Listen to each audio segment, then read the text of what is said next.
चलिए कहाँ तक थे हम? क्वेश्चन नंबर 15 हमने चेंज कर दिया था। ये देखिए, है ना, क्वेश्चन नंबर 7। ईयर जो है ये देख लेते हैं। खैर,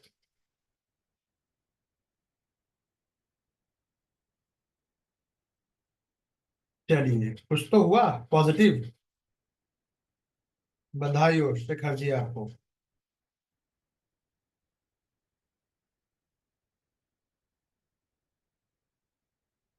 क्वेश्चन नंबर 7 यहां से स्टार्ट करना था हमें।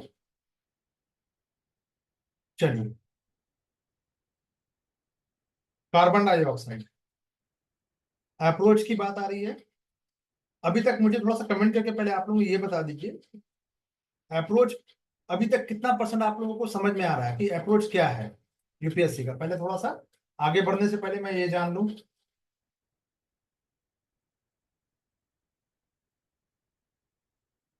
इतने दिनों से क्लास में अप्रोच पर बात हो रही है, आ रही है। परसेंटेज वाइज अगर बात करें तो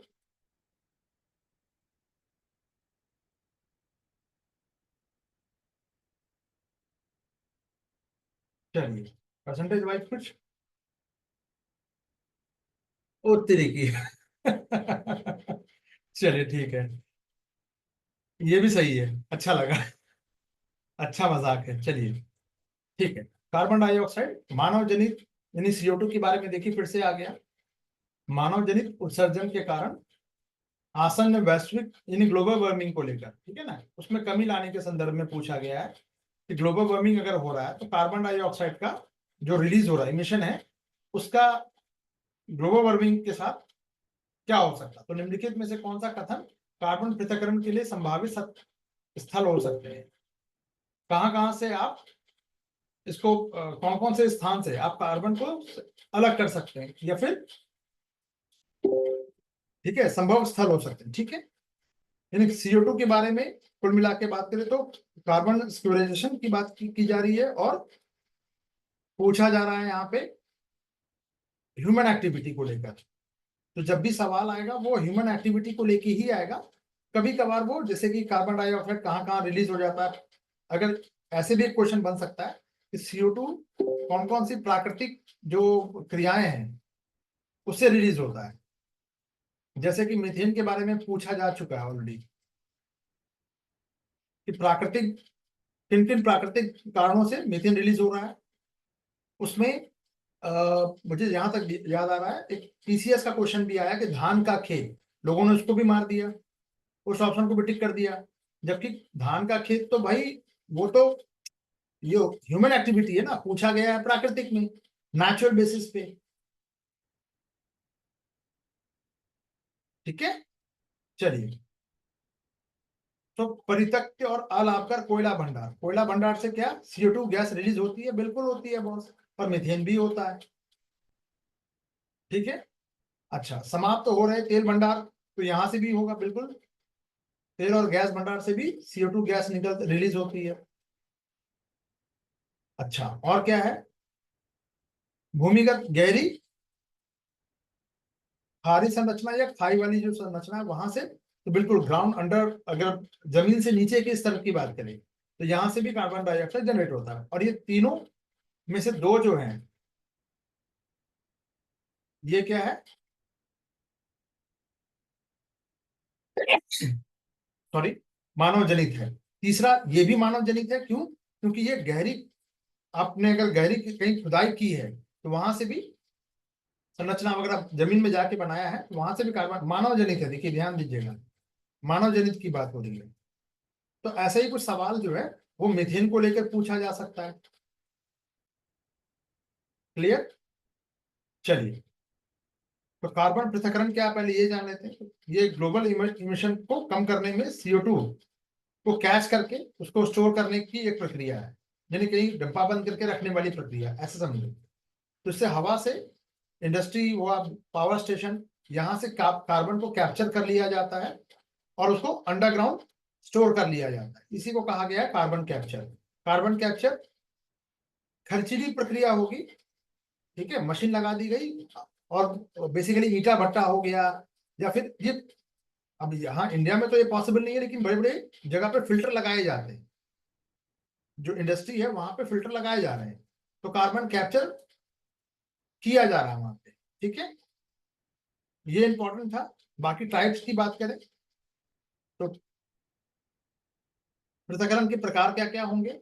टेरेस्टेरियल कार्बन स्क्वेरेशन की बात अगर हम करें तो ये एक ऐसा प्रोसेस है जो वायुमंडल से CO2 को प्रकाश संश्लेषण यानी फोटोसिंथेसिस के माध्यम से प्लांट्स वगैरह जो है उनके द्वारा एब्जॉर्ब किया जाता है। तो प्लांट के द्वारा कौन सा कार्बन को एब्जॉर्ब किया जा रहा है, CO2 ही कार्बन जो है इनहेल करते हैं ना अपने भोजन बनाने की प्रक्रिया में। ठीक है, फूड फॉर्मेशन में करेंगे, मिट्टी में, बायोमास में, और ये कहाँ कहाँ स्टोर करेंगे, इंपॉर्टेंट है। अब यहां से भी एक क्वेश्चन बन सकता है। ठीक है, ऑयल ऑयल रिजर्व की बात करें, गैस जो रिजर्वेशन रेसिवियर की बात करें। ठीक है, कोयला परतों की बात करें, लेयर्स की बात करें, साइलेंट जो एक्यूफायर्स है उसकी बात करें, इन सब जगह पे कहाँ पे कार्बन स्टोर किया जा सकता है। तो कुछ शेल वाला तो बात हो गई थी, देखिए खारिज, ये एक नया चीज और आ गया। चट्टानों, दो चट्टानों के बीच में भी जब आप और ड्रिल करते हैं और ऑयल निकाला जाता है या शेल गैस निकाली जाती है, वहां से भी ये रिलीज होगा। तो दो चट्टानों की परतों के बीच में भी आपको कार्बन डाइऑक्साइड मिल जाएगा। कॉमन सेंस क्या कहता है, जो भूकंप, ऐसे समझिए ये पृथ्वी है, पृथ्वी के भू, ये अंदर का पार्ट बता रहा हूं। ठीक है, मैग्मा है लिक्विड फॉर्म में। ठीक है, धधकता हुआ मैग्मा है, वोल्केनो इरप्शन में ये बाहर आता है जब ज्वालामुखी फटती है। तो समझने का प्रयास कीजिएगा यहाँ पे, इसके इस मैग्मा के ऊपर क्या है, मैग्मा के ऊपर क्या है, प्लेट्स हैं, और प्लेट के ऊपर में आपका जो धरती की जो जमीन है वो है यहाँ पे। ठीक है, तो अब ये जो मैग्मा से गैसेस जो रिलीज हो रही है, यही गैसेस जो है इस प्लेट को डिस्टर्ब करती है, आगे पीछे की तरफ, ऊपर नीचे की तरफ, या तो ऐसे या तो फिर ऐसे, हॉरिजॉन्टल है और वर्टिकल मूव करती है, जिसकी वजह से भूकंप आता है, ध्यान रखिएगा। ठीक है, भूकंप से भी जोड़ के देख सकते हैं। बट सिर्फ इसमें कार्बन डाइऑक्साइड ही नहीं है, वो भी है, वही नहीं है खाली। ठीक है, महासागरीय कार्बन की बात करें, ओशन में भी CO2 को अवशोषित करने, एब्जॉर्ब करके, रिलीज करके या स्टोर कर किया जा सकता है। कहाँ कहाँ ये कार्बन स्टोर किया जा सकता है। ठीक है, चलिए, तो कहाँ कहाँ कोयला परतों में, ये तो हमने ऊपर बात कर लिया घटते हुए, ये तो आप पढ़ लीजिएगा। जहां से पोटेंशियल है वो मैंने आपको बता दिया। इसमें आपको सैलिन वाटर जो है थोड़ा सा, ये एक्स्ट्रा जो है यहाँ पे मैंने बताया है, ये देखिए, ये भी एक अच्छा विकल्प है। ठीक है,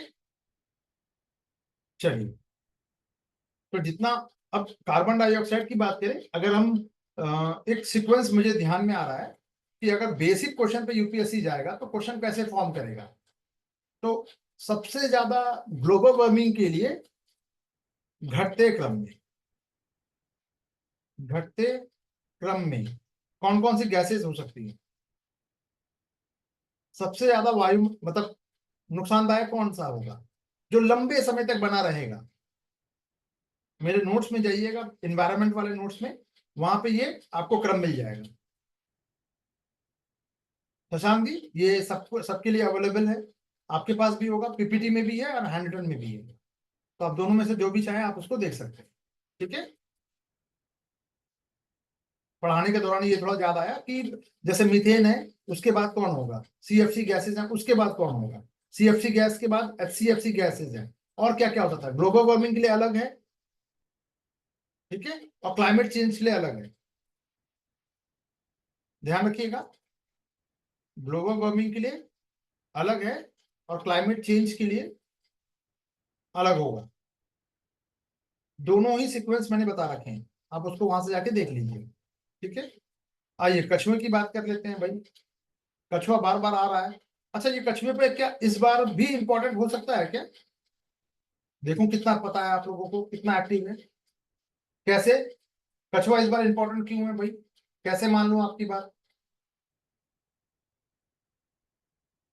क्या लाइमलाइट में, क्या खबरों में था ये? अरे सब तो यस कह रहे हैं न्यूज में। हाँ, प्रजनन वाला जो स्थल है वो घट रहा है, करंट अफेयर में मैंने बताया है। और ये कहाँ के कछुए की बात हो रही है? उड़ीसा वाले। जी, ऑलिव रिडले वाली, हाँ बिल्कुल। तो ये जो जो कछुआ है, इसको थोड़ा सा आप देख सकते हैं, इसकी फीचर्स को, ठीक है। कौन सा कछुआ है, उसका उस कछुए का नाम बताइए कि जिसको पालना बैंड है, जिसको आप घर में अगर रखिएगा तो आप पर कानूनी कार्रवाई की जाएगी। तो कछुए का नाम बता सकते हैं? छोटा सा होता है, टर्टल। लोग एक्वेरियम में रखते हैं, स्मगल करके लाया जाता है। ऑलिव ही है बिल्कुल। Very good. चलिए।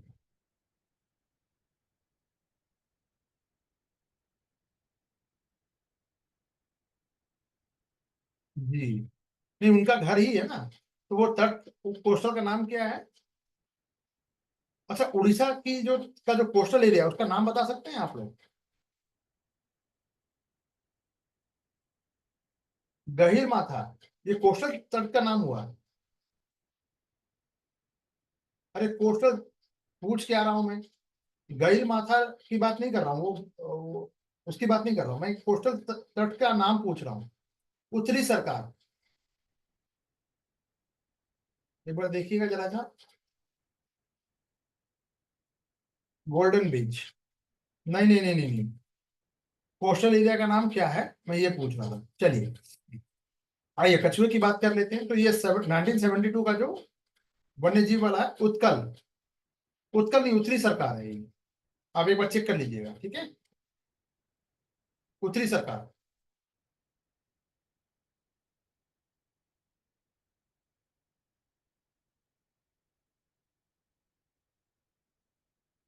जी, चलिए। बाघ के समान ही इसको सुरक्षा प्राप्त है। 71 में अगर इसको संरक्षित घोषित किया गया कछुए को, किसी प्रजाति को, या कछुए की जगह पे हम बिल्ली लिख देते हैं, कोई कोई बर्ड लिख देते हैं।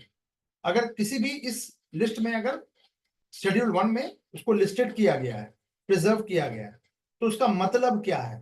किसी भी, मैं यहाँ कछुआ हटा के मैं कुछ और कर दूं, तो उसका मतलब क्या होगा? तो इसे बाघ के समान ही सुरक्षा प्राप्त होगी, बिल्कुल होगी। जंगल में नहीं पाया जाता, ये तो बात गलत हो गई। किसी को प्रिजर्व करने का मतलब ये थोड़ी ना कि वो कहीं ही पाया जाएगा, या रोकना असंभव है। ये तो निगेटिव है, सेंस कोई मतलब नहीं है। या भारत के क्षेत्र विशेष में स्थानिक है, लोकल है, ऐसा नहीं होता। क्यों नहीं होता? क्योंकि वो मल्टीपल जगह पाए जाएंगे, ठीक है। चलिए, तो आंसर आपको मिल गया इसका। अब जरा शेड्यूल में देख लेते हैं। तो लुप्त प्राय यानी इंडेंजर स्पीशीज को ही शामिल किया गया है। इनको स्ट्रिक्ट प्रोटेक्शन की आवश्यकता होती है, रिक्वायरमेंट है इसकी। पोचिंग, किलिंग, ट्रेड, इन सबसे सुरक्षा प्रदान की जाती है। बंगाल टाइगर को प्राप्त है, ठीक है। चलिए, तो इसमें प्लांट और पशु दोनों आएंगे। अभी अगर लिस्ट की बात करें, कितने लिस्ट हो चुके हैं? जल्दी से कमेंट किया करो यार। 4, वेरी गुड। मतलब मैं बोलूं और आंसर आना चाहिए। अब तो इतना हो चुका होना चाहिए, ठीक है। तो ये पुरानी लिस्ट थी, अब इसको 4 कर दिया गया। ये हमने पिछली बार भी बता दिया था। वर्तमान में राष्ट्रीय उद्यान कितने हैं? जल्दी से बताओ, अपडेट यहाँ कुछ करना है।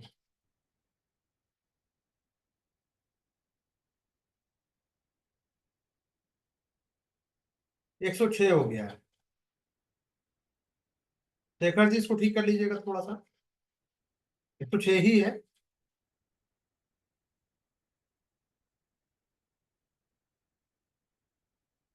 कंप्लीट एरिया की बात हो रही है, कोर एरिया नहीं। नेशनल पार्क की बात हो रही है ना। ठीक है, चलिए। अब क्वेश्चन क्या पूछा जा सकता है? कौन सा दो शेड्यूल है जिसको मर्ज किया गया है।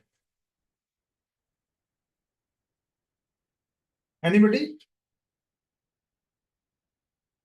किसको? अरे भैया पहले 6 था ना, अब 6 की जगह पे देखिए, 6 शेड्यूल की जगह पे अब 4 कर दिया गया है, तो 2 को किसी में मर्ज किया गया होगा ना, वो कौन कौन से हैं? कमेंट करके बताइए जल्दी से। चलिए, संरक्षण की बात करें तो ये दोनों गवर्नमेंट और नॉन गवर्नमेंटल ऑर्गेनाइजेशन दोनों इसके लिए प्रयासरत है। ठीक है, चलिए जल्दी से कमेंट करके बताइएगा। अभी ये क्वेश्चन पूछा जा सकता है, करंट अफेयर में बता रखा है मैंने। 6 की जगह अब 4 हुए, तो कौन से 2 मर्ज हुए हैं, हटाए नहीं गए हैं, ध्यान रखिएगा। बहुत ही कॉमन सेंस से आप निकाल सकते थे, प्लान तो रहेगा ही।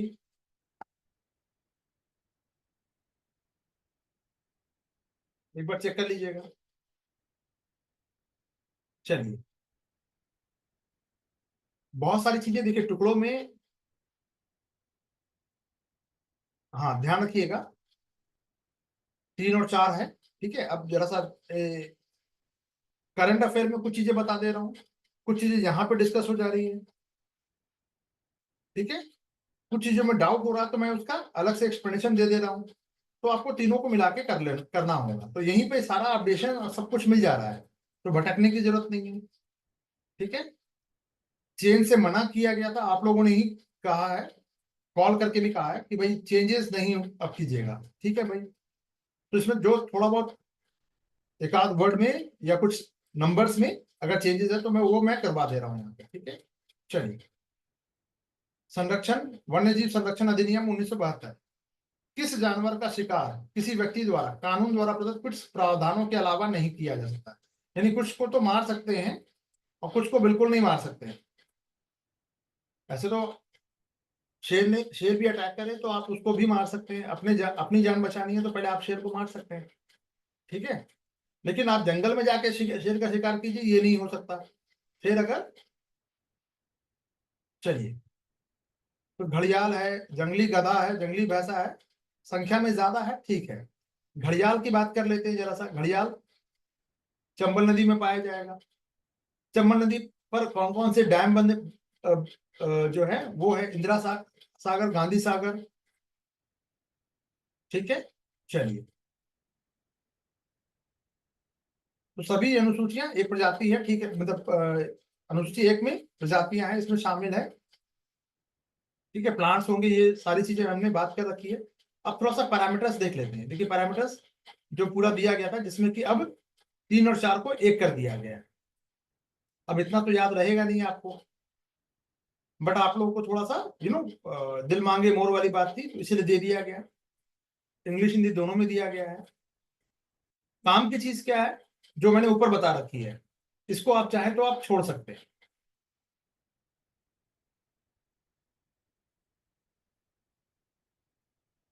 ठीक है, बहुत ज्यादा फर्स्ट फर्स्ट ना हो जाए, पढ़ने को पढ़ा जा सकता है, इसको डेफिनेटली कोई दिक्कत नहीं है। अब इस स्पीसीज में देखिए इतने सारे हैं, अब इसी में से यूपीएससी बार बार पूछ रहा है, अगर आपने गौर किया होगा। अब मैं ये क्यों दिया है वो बता देता हूँ। ब्लैक ब्लड बग जो है इस बार के लिए इंपॉर्टेंट है, धमकियां मिल गई थी, है ना, तो एक बार फिर से चर्चा में बना रहा। ठीक है, क्लाउडेड लेपर्ड की बात हो गई, ये मैंने करवा रखा है।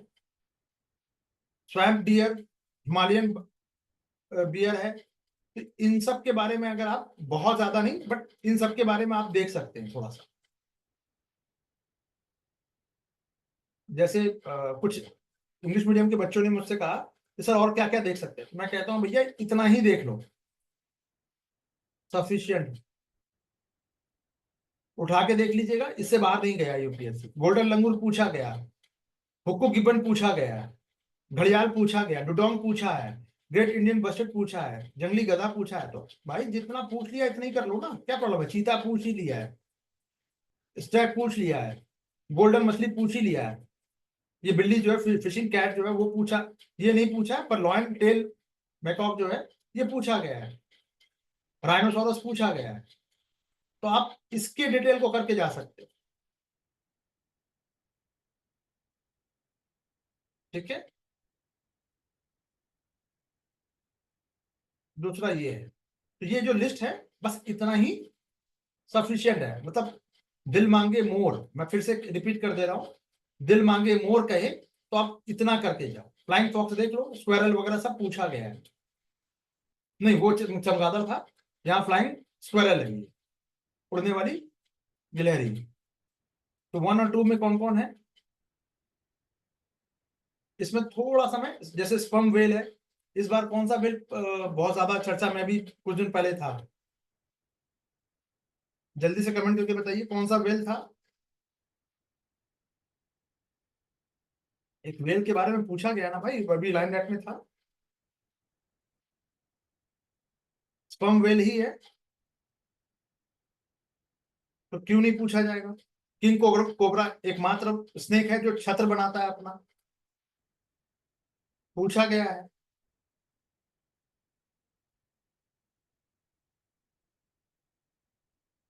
जी, एम्बर्सली वो बेसिकली वेल की उल्टी है, जो जिसे कि काफी कॉस्टली करोड़पति बन सकते हैं। ठीक है, चलिए, बाकी में आप ये देखिए, अब शेड्यूल 3, 4 ये सब छोड़ सकते हैं, खरगोश वगैरह ये सब इंपॉर्टेंट नहीं है।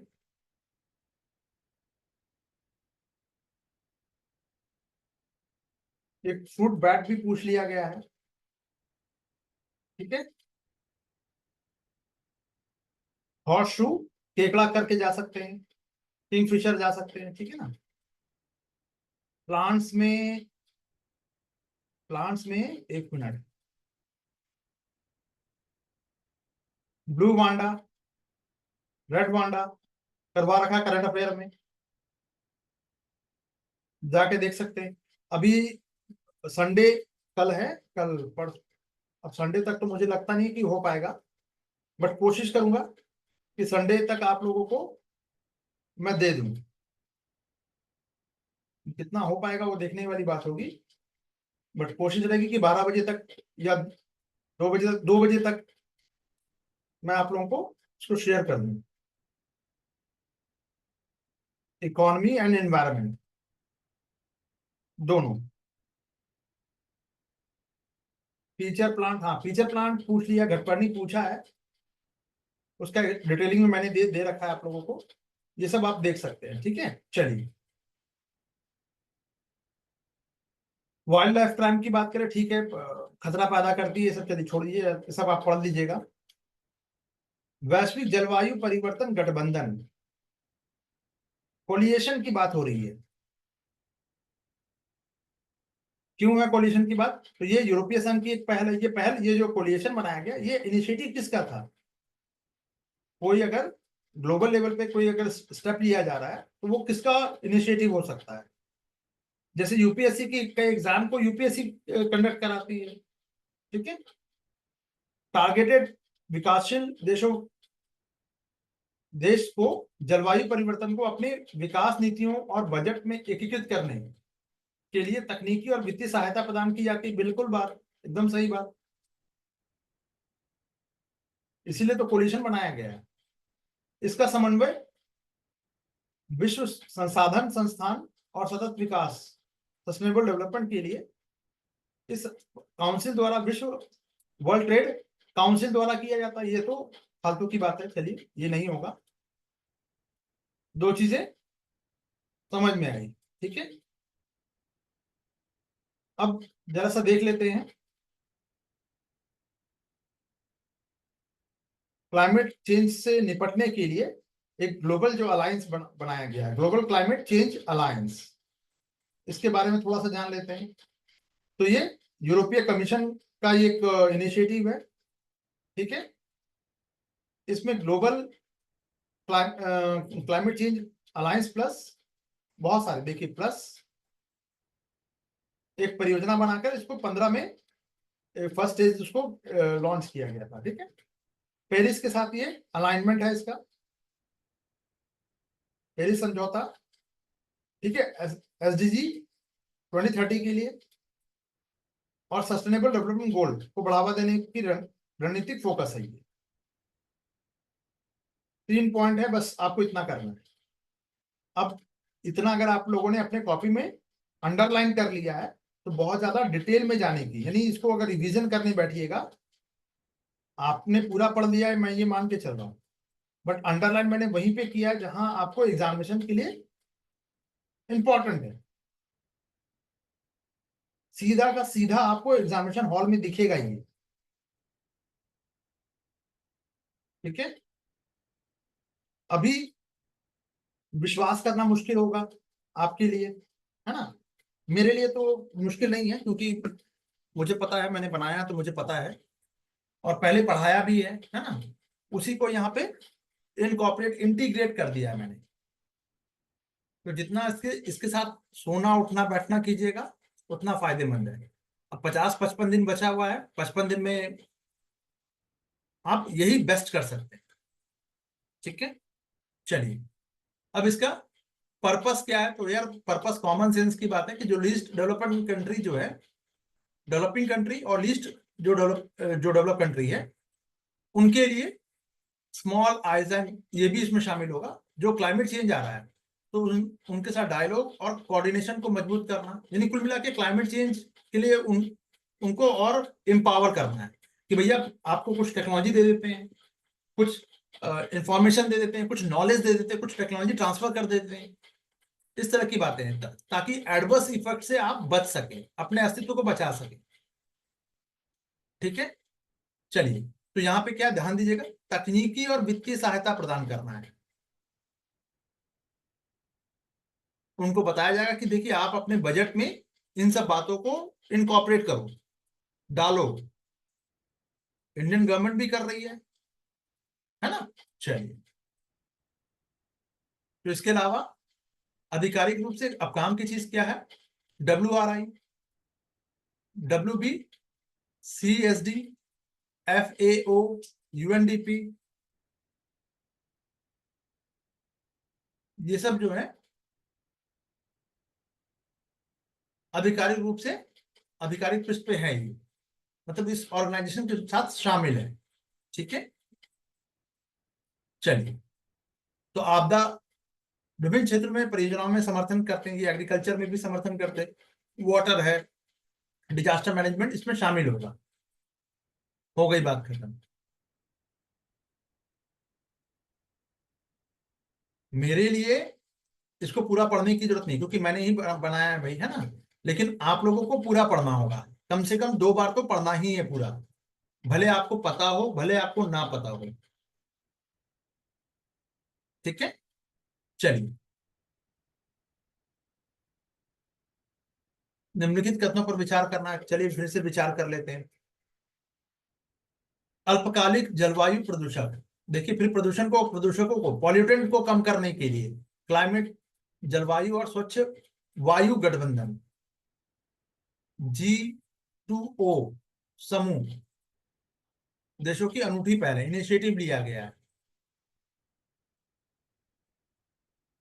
अल्पकालिक, ध्यान दीजिएगा यहाँ पे अल्पकालिक प्रदूषकों को कम करने के लिए क्या G2O ने समूह ने कुछ ऐसा इनिशिएटिव लिया था क्या, ये क्लाइमेट चेंज को, इसको पॉल्यूटेंट को कम करने के लिए? जवाब है नहीं। ठीक है, इसका सही जवाब जानेंगे। ठीक है, CCAC जो है ये ब्लैक कार्बन और हाइड्रोफ्लोरोकार्बन पर ये फोकस करता है, ये बात बिल्कुल सही है। ठीक है, अभी हमने CCAC पढ़ा था। ठीक है, ये देख लीजिए, CCAC यहाँ पे देखा है ना हमने, ये देखिए CCAC, ये दिख रहा है। चलिए, तो CCAC जो है ये climate and clean air coalition है। ठीक है, वॉलेंट्री होगा, स्वैच्छिक गठबंधन है, कोई बाध्यकारी नहीं होगा। ठीक है, अल्पकालिक जलवायु प्रदूषक को कम करने के लिए कदम उठाकर एयर क्वालिटी बढ़ाने और एनवायरनमेंट के लिए डेडिकेटेड है। ठीक है, तो जब हमने ऊपर देख लिया तो ये G2O के समूह की अनूठी पहल है, ये तो नहीं हो सकता ना, फिर यहाँ पे क्या होगा, CCAC होगा। क्लियर, चलिए यूएन यूएनईपी है, उसके कार्यक्रम में बहुत सारे जो देश हैं वो इसके लिए एक आर्मी बनाने की बात कर रहे हैं। आर्मी का मतलब जो लड़ने के लिए जो जाएगा, वो वाला आर्मी नहीं, एक्शन लेना है उसके लिए। उस आर्मी में कौन होंगे? विशेषज्ञ होंगे, ऑब्वियस सी बात है। अब आते हैं जरा सा शॉर्ट टर्म जलवायु में, अल्पकालिक जलवायु प्रदूषक किसको कहते हैं भाई, कौन कौन है उसमें आएगा? तो ये ब्लैक कार्बन आएगा, मीथेन आएगा, ट्रोपोस्फेरिक ओजोन आएगा, जिसके 2 लेयर होते हैं ना, ये भी बता रखा है मैंने। जल्दी से मुझे कमेंट करके बताओ कि ट्रोपोस्फेरिक लेयर में एक पास में होगा और एक दूर में होगा, तो कौन सा घातक है? चलो ए और बी में कर दिया मैंने। घातक कौन सा है?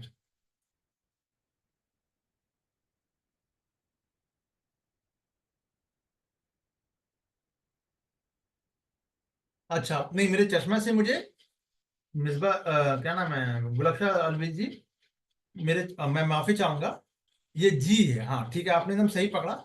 मुझे मेरा चश्मे का नंबर बढ़ गया है जरा सा, मेरे चश्मे का नंबर बढ़ गया, इसलिए मुझे ये सी दिखाई दे रहा है, ये जी सी, ये जी है, ठीक है।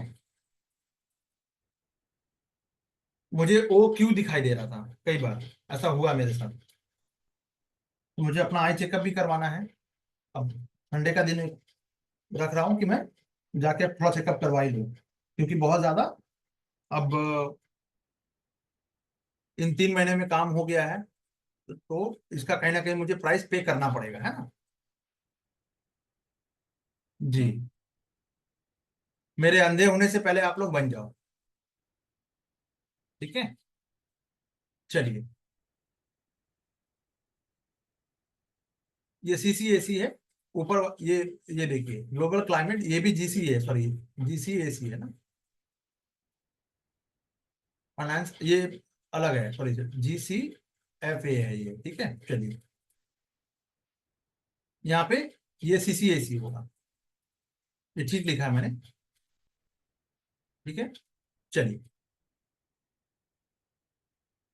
हाँ, आप लोगों का कमेंट नहीं आया अभी तक, नहीं आया है एक का स्ट्रेटोफेरिक, नहीं नहीं नहीं, अरे रुक जा रुक जा रुक जा रुक जा रुक जा, ये ए सही होगा या बी वाला, पास वाला क्या नुकसानदायक है? मैंने पूछा नुकसानदायक कौन सा है।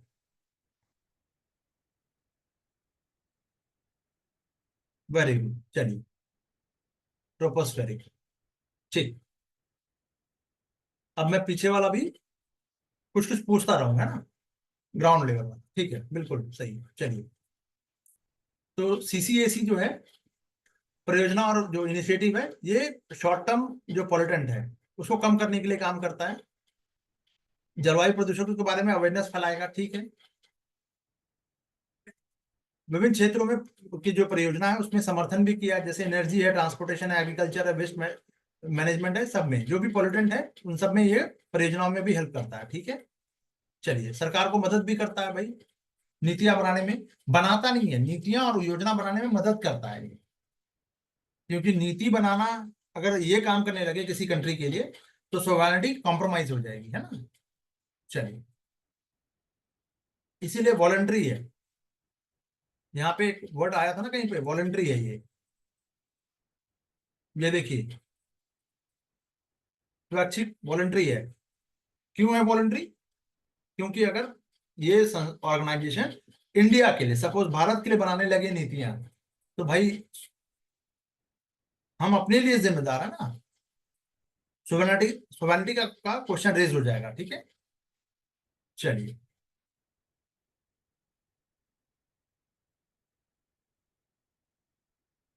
आइए वापस चलते हैं एक और नए क्वेश्चन पर। वाणिज्य में, ठीक है, ट्रेड एंड कॉमर्स की बात हो रही है, जीव जंतु और वनस्पति के व्यापार संबंधी विश्लेषण के लिए ट्रैफिक के संबंध में पूछा गया है। ट्रैफिक किससे संबंधित है? कमर्शियल पर्पस के लिए जीव जंतु और प्लांट्स का अगर हम ट्रेड कर रहे हैं, उसके लिए ट्रैफिक है। तो ट्रैफिक जो है बेसिकली, ये जो किसका कार्यक्रम है या किसका ब्यूरो है? क्या ये UNEP का है? ठीक है, जवाब है नहीं, ठीक है। अभी देख लेंगे, यहाँ तो ये एनजीओ है, ट्रैफिक है ना, एनजीओ है एक तरह का, है ना। चलिए, ट्रैफिक कमीशन जो है आईयूसीएन का है, ठीक है। तो ट्रैफिक का जो मिशन है, ये सुनिश्चित करता है कि जंगली पौधे और जानवर का व्यापार प्रकृति के संरक्षण के लिए खतरा ना बने। अब एक मिनट, यहाँ पे थोड़ा सा और हम इसको डाइल्यूट करते हैं, ठीक है। ट्रैफिक की बात करें हम, तो ये बेसिकली आईयूसीएन जो है इसमें भागीदार है। ध्यान दीजिएगा शेखर जी, मुख्यालय कहाँ पे है इसका, ट्रैफिक का? यूनाइटेड किंगडम, ठीक है, कैम्ब्रिज, ठीक है। पार्टनर्स कौन कौन है? WWF, आईयूसीएन, ये दो पार्टनर है। इन दोनों ने मिलके बनाया है इसको, तो केवल आईयूसीएन नहीं होगा, WWF भी होगा, वर्ल्ड वाइल्ड लाइफ फंड भी होगा इसमें। क्लियर? चलिए, पार्शली आप सही हैं, पार्शली गलत है। हाँ, ओनली अगर लिखा होता कि ओनली आईयूसीएन तो ये गलत हो जाता। अगर सिर्फ आईयूसीएन लिखा है तो आप इसको सही कर सकते हैं। क्लियर? चलिए, तो इसका इसका काम क्या है? बेसिकली एक नेटवर्क है, ग्लोबल लेवल पे एक नेटवर्क है जो काम कर रहा है। ट्रेंड्स को ये क्या करता है, जो हाथी दांत में अगर ये किया जा रहा है मान लीजिए, या किसी के खाल की बात हो रही है ना, तो उस पैटर्न को, ट्रेंड्स को, पैटर्न को, इम्पैक्ट को, ड्राइव्स को, यानी फैक्टर्स को, उसकी जांच और विश्लेषण करने में ये माहिर है। जी बिल्कुल बिल्कुल, हाँ, ऐसे ही पकड़ना है, हाँ बिल्कुल। बिल्कुल आप सही हैं, एकदम सही जा रहे हैं। चलिए, तो क्या ये ट्रैफिक इंडिया में काम कर रहा है? ट्रैफिक एंड इंडिया की बात करें तो बिल्कुल एक डिपार्टमेंट के रूप में काम कर रहा है WWF इंडिया, है ना। मुख्यालय दिल्ली में होगा। इलीगल जो वाइल्ड लाइफ ट्रैकिंग, जो ट्रैफिकिंग है, उसको रोकने के लिए, रिसर्च, ट्रैकिंग और एक्शन लेने के लिए फेडरल लेवल पे, स्टेट लेवल पे एंड लोकल गवर्नेंस, जो गवर्नमेंट जो है उनके साथ भी मिलकर काम कर रहा है, यानी कि 3 स्टेज पे काम कर रहा है ये इंडिया में। क्लियर? ये इंपॉर्टेंट है, जहां इंपॉर्टेंट होगा मैं वो बताता चल रहा हूं। चलिए, ठीक है, बाकी ये चीज आप कर सकते हैं। चलिए, पारिस्थितिकी दृष्टिकोण से पूर्वी घाट और पश्चिमी घाट, पूर्वी घाट पश्चिमी घाट, है ना, के बीच कड़ी, एक अच्छी कड़ी होने के नाते निम्नलिखित में से कौन सा महत्व रखता है? चारों के बारे में हम उसको डिटेल में देखेंगे, लेकिन दोनों के बीच में एक कड़ी के रूप में काम करता है भैया, दोनों के रूप में है ये। तो यहाँ तो ये नीलगिरी है, यहाँ से सबसे ऊंची चोटी कौन है? दोदा बेटा। दक्षिण की अगर हम बात करें, दक्षिण भारत में, तो सबसे बड़ी जो चोटी है उसका नाम क्या है? अन्नामलाई। ठीक है, ये तो पीसीएस के लिए फैक्ट हो गया। सत्यम मंगलम टाइगर रिजर्व, वीरप्पन का नाम सुना होगा, बड़ी बड़ी मूंछों वाला, हाथियों का शिकारी। हाँ, तो ये सत्यम मंगलम में ही ये चलाया गया उसको पकड़ने के लिए। बहुत बड़ा ये इलाका है, हाथियों का शिकार होता था अवैध, है ना। नहीं नहीं नहीं नहीं, अरे चंबल का नहीं वो, अ, तमिलनाडु का डाकू बोल सकते हैं, ठीक है ना। चलिए, तो डाकू कहाँ होगा भाई, वो तो हाथियों को मारने वाला है ना। चलिए, अब जैसा इसके बारे में जान लेते हैं। दोनों के संगम पे स्थित है ये, इसका लोकेशन कहाँ है वो इंपॉर्टेंट था हमारे लिए, ठीक है। अब यहाँ पे जो टाइगर रिजर्व है, सत्यमंगलम जंगल है, जंगल में टाइगर रिजर्व है, ठीक है ना। तो तमिलनाडु में एक ये है, इस वेस्टर्न घाट और ईस्टर्न घाट के संगम पे है, बायोडायवर्सिटी का एक हॉटस्पॉट है, ठीक है, अच्छी बात है। चलिए, बाघों की बड़ी आबादी रहती है आसपास में। बीआरटी, बांदीपुर, मुदुमलाई, नागरहोल, ये ध्यान दीजिएगा, बीआरटी में मुदुमलाई और नागरहोल, ये तीनों आते हैं बाघ संरक्षण के लिए, ये रख लीजिएगा, ठीक है। चलिए, एलिफेंट रिजर्व भी है। नीलगिरी का जो पूर्वी घाट है वो एलिफेंट के लिए है। ठीक है। वनस्पति और जीव के लिए फ्लोरा एंड फौना की बात करें तो अच्छा डाइवर्सिटी ज्यादा है इसमें, है ना, इसके लोकेशन के कारण। 13 में इसको स्थापित किया गया है रिजर्व को। नीलगिरी बायोस्फीयर का ये हिस्सा है, सत्यम मंगलम। ये भी बहुत इंपॉर्टेंट लाइन। ठीक है। उष्ण कटिबंधीय वर्षा वन, पर्णपाती वन और घास के मैदान इसमें शामिल होंगे फ्लोरा में। इंपॉर्टेंट है। ठीक है। बाकी तो सब जानवर, यहाँ शेर होगा तो यार हाथी लोमड़ी सब होगा। ठीक है ना। चलिए, शाकाहारी जीव भी होंगे तभी तो मांसाहारी जीव है। नल्ला मलाई फॉरेस्ट ये कहाँ पे है? Border area. ठीक है। ईस्टर्न घाट का हिस्सा है।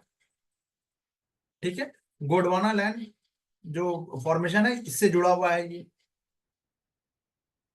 क्लाइमेट की बात करें तो ट्रॉपिकल ड्राई एंड मॉइस्ट जो है क्लाइमेट है यहाँ पे। वनस्पति की बात करें तो ट्रॉपिकल ड्राई डिसीसियस फॉरेस्ट होगा, पर्णपाती यानी पत्ते गिराने वाले। महत्वपूर्ण वृक्ष कौन कौन से हैं? बांस, चंदन यानी सैंडलवुड और टीक। पुष्पा करके मत आ जाना। ठीक है। लाल चंदन, रक्त चंदन, है ना। चलो, तो ये नागार्जुन सागर जो है इसी रिजर्व में स्थित है। ये काम की चीज एकदम रटा हुआ होना चाहिए। जितना रटा हुआ होगा,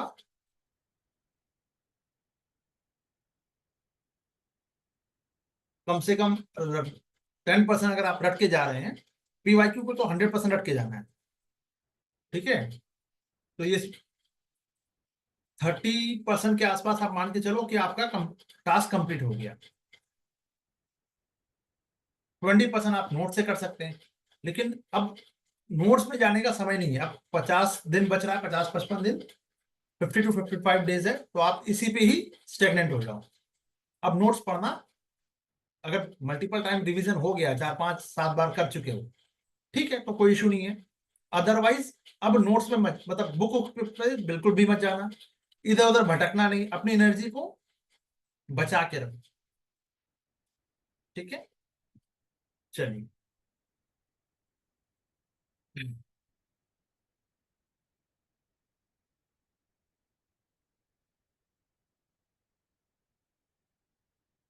ठीक है। श्रीशैलम मंदिर भी है यहाँ पे। ठीक है। भगवान मल्लिकार्जुन को समर्पित है। 12 ज्योतिर्लिंगों में से एक है मल्लिकार्जुन, अर्थात भगवान शिव। ठीक है। नागरहोल की बात करें, लोकेशन हमेशा पूछता है, यूपीपीसीएस, कर्नाटका में है। नीलगिरी बायो रिजर्व का ही हिस्सा है। राजीव गांधी नेशनल पार्क के नाम से भी इसको जाना जाता है। ठीक है। चलिए, तो नदी, घाटी, घास का मैदान, जंगल सब मिलकर बना है। ठीक है। इसका जो ज्योग्राफिकल फीचर है वो यही है। नागरहोल नदी के नाम पे ही पड़ गया है, तो नागरहोल नदी भी है, उसी के नाम पे इसका नागरहोल नाम पड़ा है। ठीक है। चलिए, कौन सा वनस्पति यहाँ पाया जाएगा? उष्ण कटिबंधीय आर्द्र पर्णपाती वन, ट्रॉपिकल मॉइस्ट डिसीसियस फॉरेस्ट। ठीक है। यहाँ भी वही सब चीजें पाई जाएंगी लगभग। ठीक है। फ्लेम ऑफ द फॉरेस्ट जिसको गुलमोहर कहा जाता है। फ्लेम ऑफ द फॉरेस्ट लाल रंग का फूल होता है ना, उसकी वजह से लगता है जंगल में आग लग गई है, अगर दूर से देखिएगा तो। ठीक है। बैम्बू है ही। बैम्बू क्या है? घास है। अब इसको घास की कैटेगरी में डाल दिया गया है। बाकी सारी चीजें छोड़ दीजिए, हर पक्षी वगैरह सब मिल जाता है, तो उसको पढ़ना है पढ़ लीजिए, लेकिन अब इसकी जरूरत नहीं है। रिकॉग्निशन की बात करें तो ये नीलगिरी बायो रिजर्व का हिस्सा है और यूनेस्को ने में भी शामिल है, इसीलिए बहुत इंपॉर्टेंट हो गया। शेषाचलम बायोस्फीयर रिजर्व, ये आंध्र प्रदेश राज्य में है। उसकी हिल में, पहाड़ियों में फैला हुआ पूर्वी घाट का हिस्सा है। आंध्र प्रदेश कहाँ है? ठीक है। 2010 में बना है। ठीक है। जलवायु कैसी है? साउथ इंडियन, इंडिया का साउथ इंडियन पार्ट है, सदर्न पार्ट है, तो ऑब्वियस है कि जलवायु लगभग एक जैसी होगी, लगभग, है ना। लाल चंदन बता ही चुका हूं मैं। ठीक, और टर्म टर्मिनालिया, ये सब टिक के वृक्ष के नाम हो गए। ठीक है, चलिए। तिरुपति बालाजी मंदिर भी इसी शेषाचलम पहाड़ी पर ही है, ये याद रखिएगा।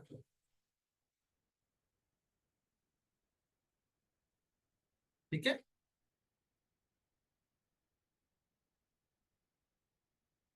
ये आप कर सकते हैं, देख सकते हैं, वही रिवीजन के लिए है। घड़ियाल पे आते हैं। घड़ियाल कहाँ पे मिलता है भाई? सबसे ज्यादा उसका फर्टिलिटी है चंबल नदी। ऊपर ही बता रखा था, देखो नीचे ऑटोमेटिक क्लियर हो गया, चंबल नदी। ठीक है, तो घड़ियाल जो है बेसिकली, ये देखिए घ होना चाहिए, घड़ियाल, है ना। भारत में गिरवा सोन चंबल नदी और नेपाल के राप्ती नारायणी नदी के भीतर आपको देखने को मिलेगा, जिसका मगरमच्छ से मिलता जुलता शरीर होगा, लेकिन आगे का जो चोंच है वो राउंड होगा। घड़ियाल, ठीक है, ऐसे इस तरह से चोंच होगा उसका।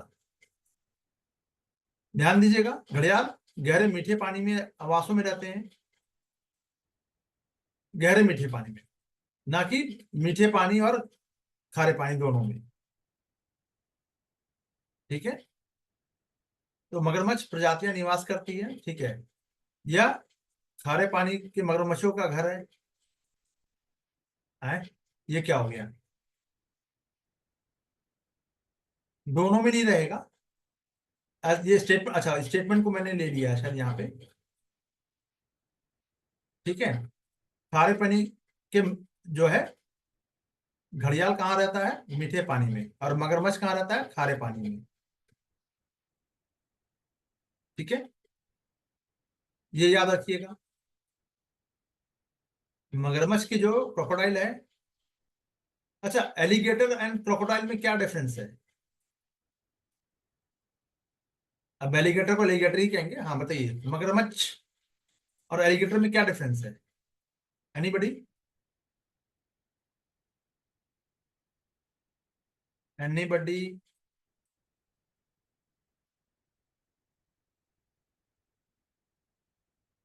एलिगेटर लंबा बड़ा, साइज में बड़ा होगा, मगरमच्छ का जस्ट डबल और ट्रिपल। ठीक है, चलिए, इंग्लिश में दोनों नाम मिल जाएंगे आपको। तो ये चंबल नदी जो है उसकी ब्रीडिंग के लिए फेमस है, उत्तर प्रदेश, राजस्थान और मध्य प्रदेश में तक फैला हुआ है ये चंबल नदी का जो ड्रेनेज है, आपको तीनों जगह मिलेगा। पुलिकट की बात कर लेते हैं। पुलिकट लेक है, दूसरे सबसे बड़ी खारे पानी की झील है, लगून झील है, आंध्र प्रदेश में है और तमिलनाडु की सीमा के बीच में है। 96% आंध्र प्रदेश में है और फिर तमिलनाडु। ठीक है, तो ये कोरल का हिस्सा। अब ये आंध्र प्रदेश ना होकर तेलंगाना होना चाहिए मेरे हिसाब से। एक बार देख लीजिएगा थोड़ा सा, चेंज तो नहीं हुआ है, क्योंकि मुझे लग रहा है कि कोस्टल एरिया जो है, जो तेलंगाना हो गया ना, आंध्र प्रदेश। अच्छा रुके रुके, पहले तेलंगाना या आंध्र प्रदेश? देखिए मैं कंफ्यूज हो गया थोड़ा यहाँ पे, जल्दी से बताइए कहाँ पे है? तेलंगाना बीच में या आंध्र प्रदेश कोस्टल है? तो आंध्र प्रदेश होगा, सॉरी, हाँ नहीं ठीक है, आंध्र प्रदेश होगा, कोस्टल एरिया वही है ना। हाँ, चलिए, होता है कभी कभी, अब नहीं सोने की वजह से यही हो गया है, ये मेरा सोने का टाइम होता है ना। चलिए, आप लोगों को समझाते समझाते मैं खुद निशाचर हो गया, पर ये मजबूरी है। चलिए, तो पुलिकट झील जो है, ये बर्ड सेंचुरी भी है। बकिंगम नहर एक नेविगेशन चैनल के द्वारा इसको, पश्चिमी भाग में लैगून का ये हिस्सा भी है। ये इसकी विशेषता, लैगून तो है ही, ऊपर हमने पढ़ दिया, एक नहर भी है, एक कैनाल भी है, बकिंगम या बर्किंगम। ठीक है, दीपोर बील, ये क्या है भाई? ये असम में है, मीठे पानी की झील है। ये सब कर लीजिएगा, नहीं तो खारे पानी मीठे पानी में ही यूपीएससी आपको नचा देगा, अगर एकदम ठोस रूप से याद नहीं है। तो फिर वहां पे तुक्का लगाओगे, अब तुक्का लगाओगे फिर बाहर निकल के बोलोगे सर ऐसे नहीं ऐसे हो गया, तो भाई समझा करो, जहां मैं लगा दे रहा हूँ उसको आप अच्छे से पढ़ के जाओ। इंपॉर्टेंस क्या है, ये भी बर्ड बर्ड लाइफ इंटरनेशनल द्वारा एक महत्वपूर्ण इंपॉर्टेंट बर्ड एरिया घोषित किया गया, और एक राज्य का एकमात्र रामसर साइट भी है। दीपोर बिल जो है it's a Ramsar site, Assam का।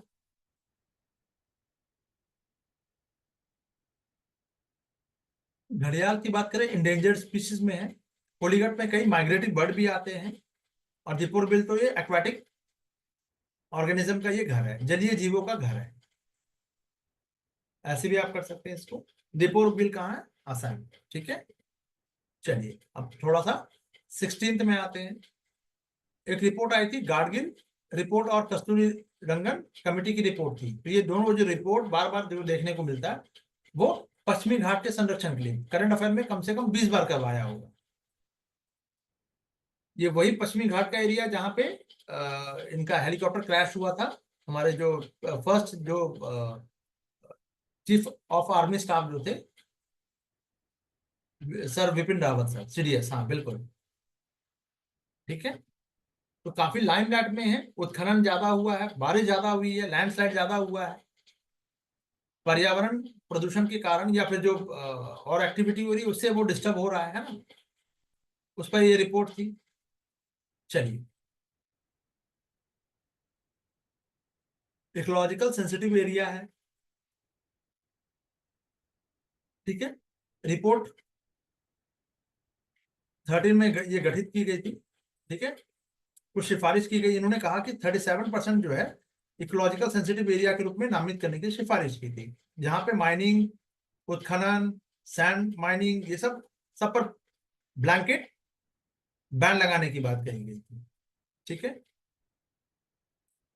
दोनों समितियों ने वही कहा था कि भाई इकोलॉजिकल जो बैलेंस है उसको बनाए रखना है, ताकि सस्टेनेबल डेवलपमेंट हो सके। डेवलपमेंट से किसी को दिक्कत नहीं है, बट डेवलपमेंट कैसा होना चाहिए, सस्टेनेबल। अगर सस्टेनेबल डेवलपमेंट नहीं है तो वो डेवलपमेंट ही नहीं कहा जाएगा फिर तो।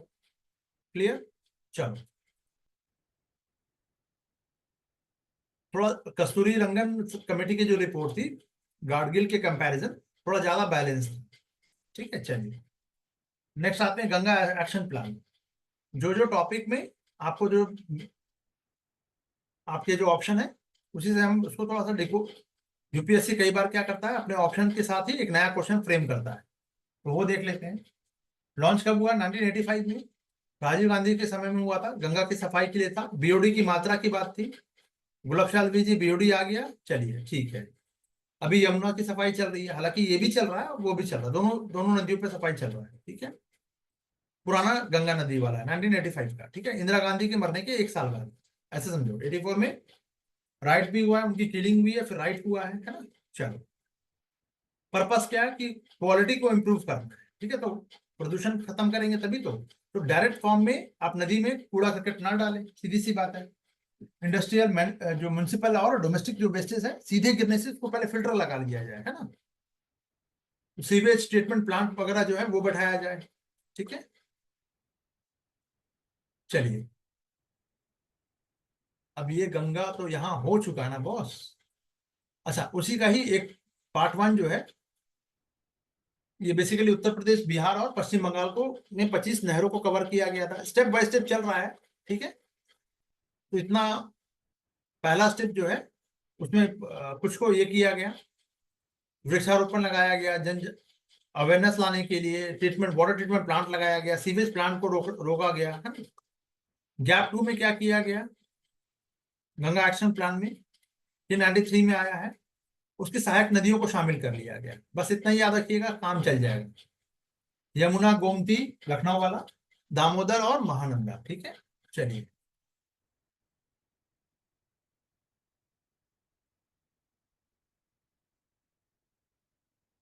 ये सब आप पढ़ लीजिएगा कि फेलियर क्यों है, क्रिटिसिज्म क्या है इसका, ठीक है। नमामि गंगे चल ही रही है, 2014 में लॉन्च किया है, ठीक है।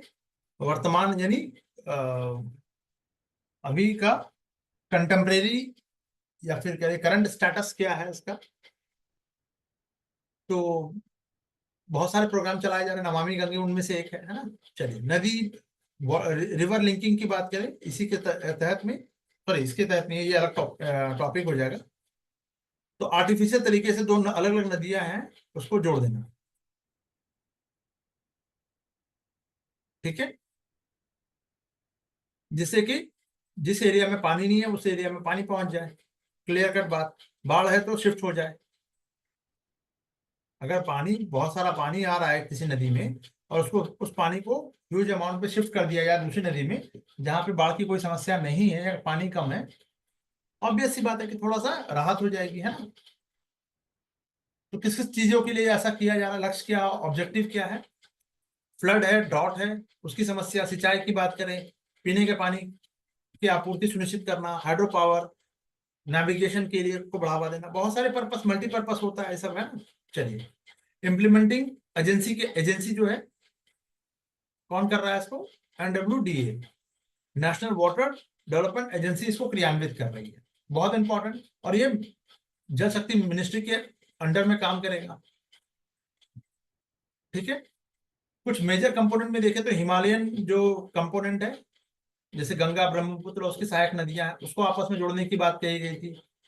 प्रायद्वीपीय पेनिसुलर जो कंपोनेंट है, उसको आपस में, यानी कृष्णा, कावेरी, महानदी, ये सब प्रायद्वीपीय नदियां हैं। इसका पर्पस सिंचाई है। इनका मुख्य फोकस विद्युत उत्पादन और बाढ़ नियंत्रण है। यानी कि नॉर्थ इंडिया की अगर हम बात करें, है ना, मोटे तौर पर, तो आप वहां की नदियों में बाढ़ यानी फ्लड को रोकने के लिए, उसके एडवर्स इफेक्ट को कम करने के लिए, और हाइड्रो पावर इलेक्ट्रिसिटी जनरेट करने के लिए, ये मेन इसका पर्पस था नॉर्थ में। सदर्न में या फिर पेनिसुलर जो रिवर है, उस उन नदियों को आपस में जोड़ने की बात, तो सिंचाई और सूखे से निपटने की, ठीक है। दोनों का अलग अलग पैटर्न होता है, हिमालयन रिवर अलग होता है और पेनिसुलर रिवर अलग है, दोनों के अलग अलग फीचर होंगे, ठीक है। चलिए,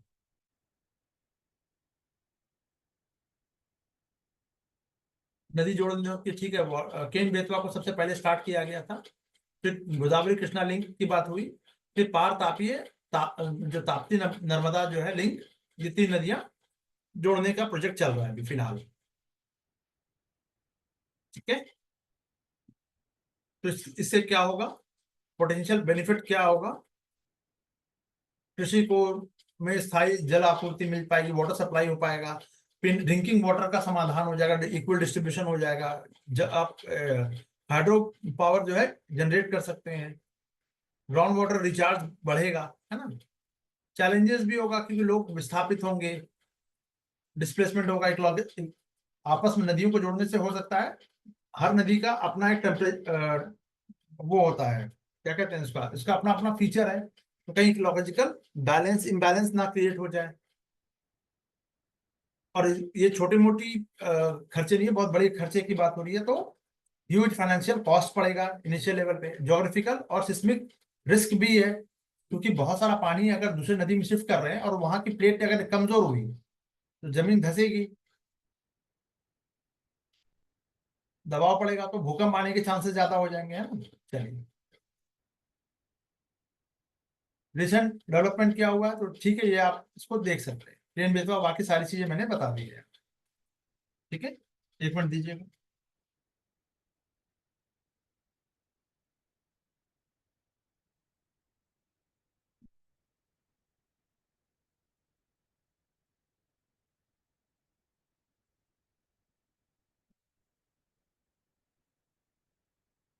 चलिए,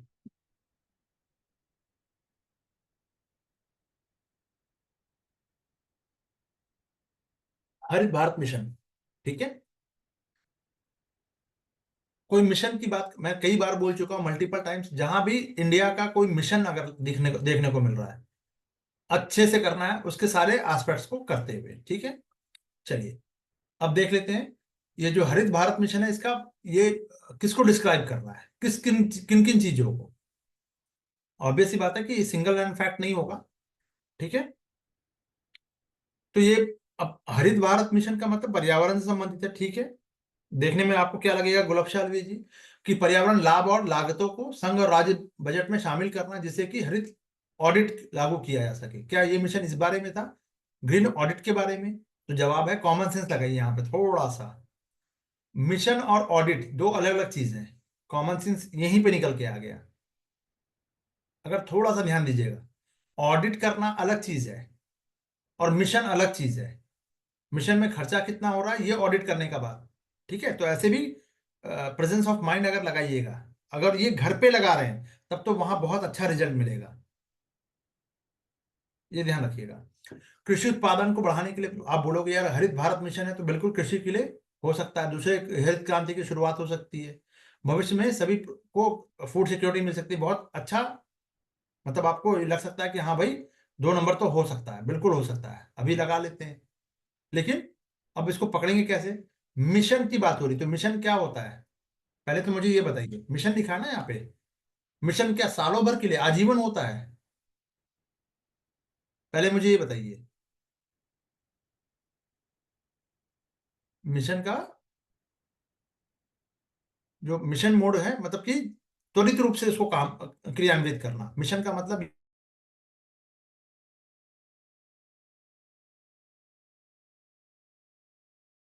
छोटे से लेवल पे बात होती है। मिशन जब भी होगा पूरे भारत में नहीं, पर्टिकुलर होगा, स्पेसिफिक एरिया होगा, है ना। अच्छा, ठीक है। तो मिशन में अभी इसको थोड़ा डाउटफुल रखते हैं, क्वेश्चन को कैसे हम सही आंसर तक पहुंच सके ये देखने की बात है, अभी इसको फिलहाल डाउट पे रखते हैं, ठीक है। चलिए, वन क्षेत्र को बहाल करना है, बढ़ाना है, अनुकूलन और जो मिटिगेशन उपायों के संयोजन से द्वारा जलवायु परिवर्तन का जवाब देना, यानी क्लाइमेट चेंज जो हो रहा है उसके बारे में। ज्यादा पेड़ पौधे प्लांटेशन की बात हो रही है यार, सीधी सी बात है। तो प्लांटेशन एक बार में आप आजीवन तो खाली पेड़ लगाते रहिएगा ऐसा तो होगा नहीं, फौरी तौर पर पर्टिकुलर एरिया में आपको अपना एक्टिविटी करना है, तो वो आप क्या कर सकते हैं, प्लांट लगाने का काम कर सकते हैं। थोड़ा सा उसका जो साइज है उसको इंक्रीज कर सकते हैं, दैट्स इट, यही होगा। तो अब मामला बनेगा 2 और 3 या केवल 3। देखिए एकदम मामला निकट का बन रहा है, लेकिन फिर वही बात है, सभी के लिए, भविष्य में सभी के लिए खाद्य सुरक्षा। तो ये मिशन कैसे हो सकता है? गरीबी को समाप्त करना मिशन है, सभी के लिए घर जो है योजना भी बनाई गई, उसको मिशन मोड में लाया गया, तो पर्टिकुलर टाइम पीरियड की बात हो रही है बिल्कुल। तो ये सभी भविष्य की बात हो रही है यहाँ पे कि सभी के लिए हो जाएगा, आजीवन हो जाएगा, मतलब जब तक जिएंगे तब तक फूड सिक्योरिटी बनी रहेगी, अश्योर्ड हो जाएगा। ऐसा होता है क्या कहीं? नहीं होता है। तो प्रोडक्टिविटी, एग्रीकल्चर प्रोडक्टिविटी को बढ़ाने पर फोकस नहीं है, ये अलग एक अलग चीज है। क्लियर? चलो, अब जरा सा हरित मिशन देख लेते हैं।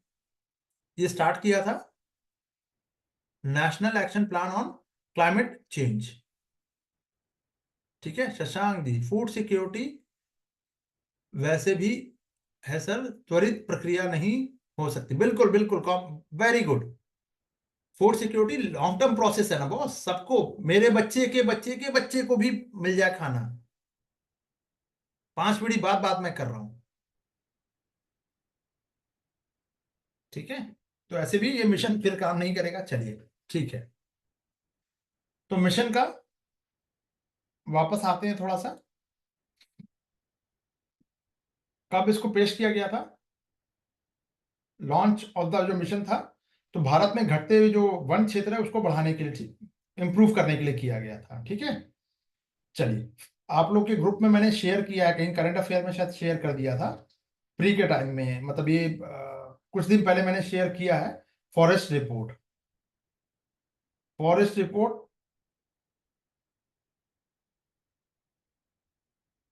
देख के जाइएगा, 2 साल में एक बार रिलीज होता है। अंडरलाइन कर दिया था, टेलीग्राम पे या फिर यूट्यूब पे कहीं पड़ा होगा, ठीक है, आप देख लीजिएगा इसको, ठीक है। चलिए, तो मिशन वगैरह क्या है, तो मिशन है कि भाई जो अभी कितना परसेंट वन है, 21 पॉइंट समथिंग कुछ वन है, पेड़ पौधे को भी लगा दीजिए तो 2.5 और कर लीजिए, तो मोस्टली ये 23-24%, 24% के आसपास पेड़ और 1 दोनों को अगर ऐड ऑन करते हैं तो 24% के अराउंड बनता है। होना कितना चाहिए? 33। ये 33 कब लाया गया था? कमेंट करके बताओ जल्दी से। 33% भारत के ज्योग्राफिकल एरिया में 1 होना चाहिए, ये किसका रिकमेंडेशन था? एनीबडी? करंट अफेयर में बता रखा है भाई, जल्दी बताओ, इतना टाइम नहीं लगाओ, दिमाग में जोड़ डालो। ठीक है, तो मिशन का ऑब्जेक्टिव ये है कि 1 लगेगा, 1 लगेगा तो मिटिगेशन जो सॉल्यूशन है वो आ जाएगा। 1 आधारित आजीविका को बढ़ाना, और वर्ष में वार्षिक कार्बन जो पृथक्करण है को 50 से 60 मिलियन तक टन तक बढ़ाना। ठीक है, कार्बन को, यानी 1 लगाने से क्या होगा? अभी हमने ये वर्ड देखा है यहाँ पे, कार्बन पृथक्करण की बात हमने अभी ऊपर जस्ट कुछ देर पहले देखी है ना। चलिए, इंक्रीज होगा, इंप्रूव होगा तो ऑक्सीजन का लेवल बढ़ेगा। ठीक है, चलिए, तो लगभग 3 मिलियन परिवार को जॉब्स मिल जाएगा, क्योंकि उस फैमिली उसी पर डिपेंडेंट करती है ना। चलिए आगे बढ़ते हैं। सभी को सभी स्टेक होल्डर्स में कि इसमें पार्टिसिपेशन जरूरी है। इसमें स्थानीय समुदाय, स्टेट गवर्नमेंट एंड एनजीओ वगैरह भी शामिल होगा, ऑब्वियस है, सब लोग होंगे। तो मिशन के तहत अफॉरेस्टेशन और रिफॉरेस्टेशन गतिविधियों को बढ़ावा दिया जाता है। ठीक है, क्लियर है? चलिए, अब ये carbon dioxide, carbon monoxide, nitrogen dioxide, sulphur dioxide and methane, जल्दी से मुझे बताइए कमेंट करके कि क्या मैंने इसको करवा रखा है डिटेल में इन सब के बारे में। अभी तो आंसर छोड़ दीजिए, अभी हम वो बाद में देखेंगे, पहले इनके बारे में जान लेते हैं। ये सारी चीजों के ऊपर बात हुई है पहले। 100 कितना है, 55 नहीं, रुकिए, 155 पेजेस हो चुका है, बहुत बार हो गया है, तो कॉमन सेंस से फिर ये आंसर भी निकल जाएगा। चलिए, हमारे देश में शहर में वायु गुणवत्ता सूचकांक के मूल्य गणना में निम्नलिखित में से किन वायुमंडलीय गैसों को ध्यान में रखा जाता है? यानी कि अगर हम बात करें कि भाई किसका लेवल जो है कम है एयर क्वालिटी इंडेक्स में, मतलब प्रदूषण ज्यादा फैला रहा है, ठीक है, उसकी बात हो रही है। Carbon dioxide, carbon monoxide, nitrogen sulphide, sorry, nitrogen dioxide, sulphur dioxide, SO2 और मीथेन। तो आप बोलोगे एयर क्वालिटी में मीथेन कहाँ? वो तो वायु की पॉल्यूटेंट की बात हो रही है। आप कार्बन डाइऑक्साइड देखोगे सीधा लगा दोगे, यही होगा ना, कार्बन डाइऑक्साइड लगा दोगे, मीथेन नहीं होगा, ये कंफर्म हो गया। ठीक है, तो पहले 5 जिसमें है हटा दो यार। वायु प्रदूषित ही ना कर रहा है ये, पहली चीज। अब आ जाओ कार्बन मोनोऑक्साइड, बिल्कुल 2 नंबर जहां पे होगा आप उसको लगाइए। क्यों? क्योंकि मोनोऑक्साइड है, कई बार बता चुका हूँ मोनोऑक्साइड क्या है।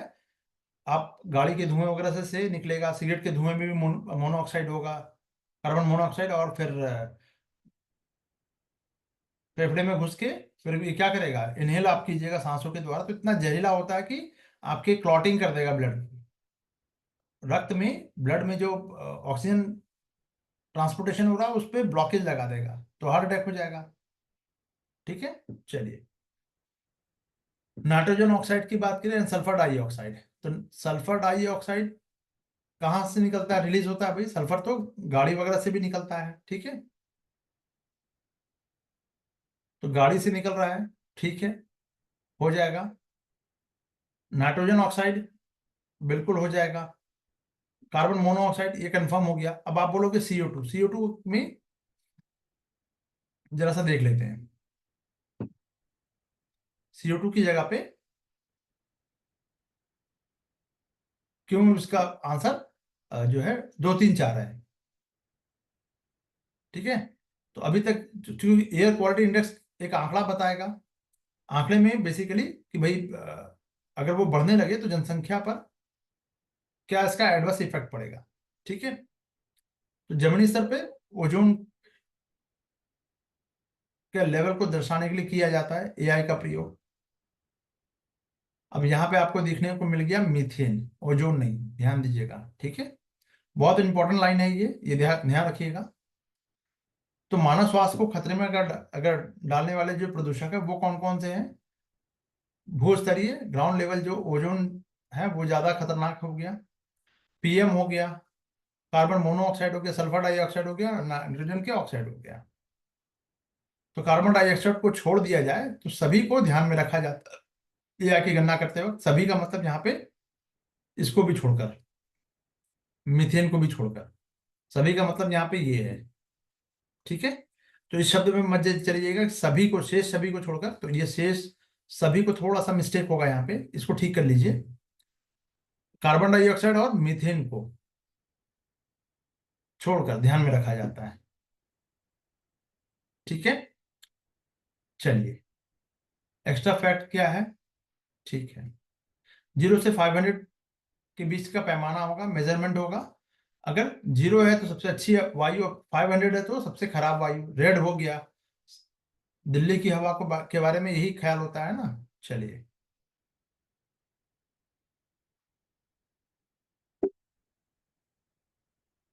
क्लियर है। चलिए, कभी कभी समाचार पत्र में देखने को मिलता है राष्ट्रीय स्तर पर निर्धारित इच्छित योगदान। इच्छित योगदान का मतलब किस संदर्भ में बात हो रही है? नेशनल लेवल पे आप वॉलंटरी कंट्रीब्यूशन कर रहे हैं, तो युद्ध से प्रभावित क्षेत्रों में आप कर सकते हैं स्वैच्छिक योगदान? नहीं, बिल्कुल नहीं। मंदिर वगैरह में कर सकते हैं बट यहां तो नहीं कर सकते हैं। जी,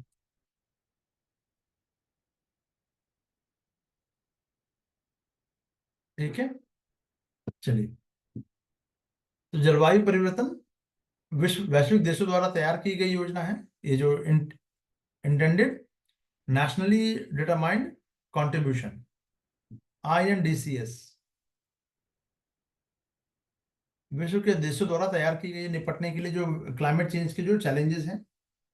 ठीक है, तो INDCS क्या है भाई? तो ये UNFCCC के तहत ग्रीन हाउस गैस इमिशन में कटौती की बात करता है। ठीक है, DCS क्या है भाई? तो ये पेरिस समझौता हुआ था बेसिकली 2015 में, उस पर आप उसको मूर्त रूप देने के लिए, यानी राष्ट्रीय नेशनल लेवल पे अगर किसी इमिशन हो रहा है तो उसको कम करने के लिए, जिससे कि क्लाइमेट चेंज जो है के अनुकूल हो, अडेप्टेशन हो, मिटिगेशन हो। ठीक है, चलिए रिपोर्ट क्या बताती है कि भैया UNFCCC वाला कि 2 डिग्री टेम्परेचर अगर तक ही सीमित रखना है। पेरिस समझौते में कहा गया है आदर्श रूप से 1.5 डिग्री सेंटीग्रेड तक ही सीमित रखना है इसको 2021 तक, है ना। तो ये शामिल की गई थी ये रिपोर्ट। ठीक है, 75 इसमें पक्ष और इसमें अपडेट किया गया है। ठीक है, चलिए उत्सर्जन का ये 30% ये करेंगे, प्रतिनिधित्व करेंगे। ठीक है, COP26, ठीक है, मांगी गई थी। चलिए, यूके में होने वाला था, ठीक है, इसको रहने दीजिए। NDC की प्रकृति क्या है? तो महत्वाकांक्षा, प्रत्येक NDC है देश की महत्वाकांक्षा को दर्शाएगा, और जो घरेलू परिस्थितियां हैं और क्षमताओं को भी देखता है कि हमारे पास पोटेंशियल क्या है, कितना रिसोर्सेज है, ये सब भी देखा जाता है। तकनीकी सहायता और वित्तीय सहायता की आवश्यकता होगी, ऑब्वियस सी बात है। ठीक है, चलिए ग्रीन हाउस गैस प्रोटोकॉल क्या है? ग्रीन हाउस, तो ये सरकार, प्रोटोकॉल का मतलब क्या हो गया? कुछ सर्टेन रूल्स है, रेगुलेशन है जिसको आपको फॉलो करना होगा, है ना। तो यह सरकार व्यापार जगत के नेताओं के लिए ग्रीन हाउस गैस के उत्सर्जन को समझने, मात्रा निर्धारित करने और प्रबंधित करने, मैनेज करने के लिए एक अंतर्राष्ट्रीय ऑडिट उपकरण है, ऑडिट टूल है, इंटरनेशनल ऑडिट। ठीक है, कोड ऑफ कंडक्ट किस रिगार्डिंग है बॉस? चलिए शेखर जी, किस रिगार्डिंग पूछ रहे हैं क्वेश्चन? ये इसका प्रोटोकॉल का मतलब होता है। ठीक है, अच्छा, ठीक है, आगे बढ़ते हैं।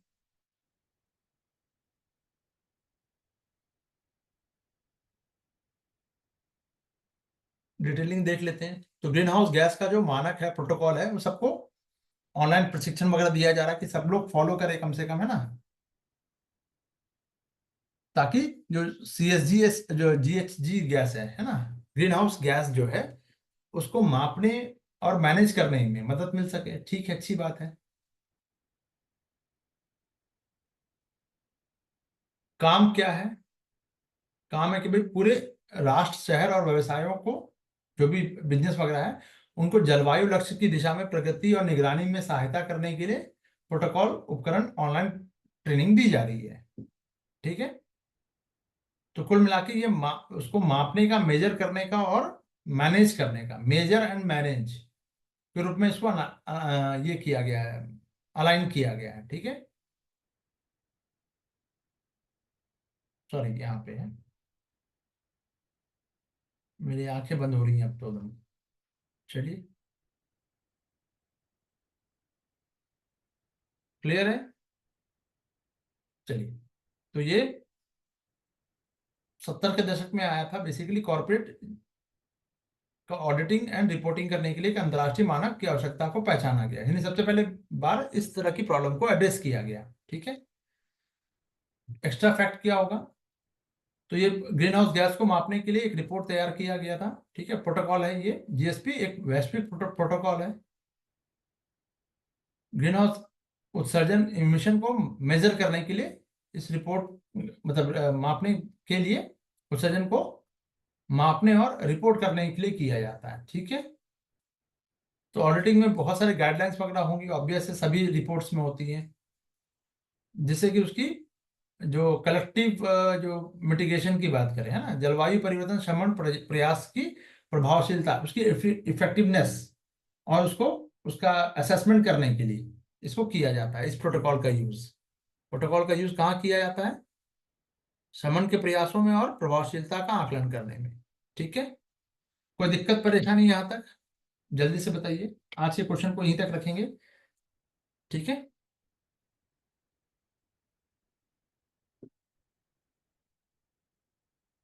पूरा ये इस ये जो वीक है हमारा, क्या कहें, हम्म, मार्च का मंथ जो है,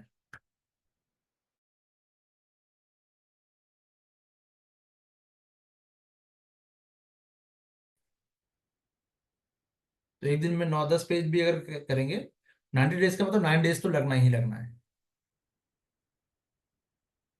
ठीक है। चलिए, कोई क्वेरी नहीं है। Okay guys, bye for now.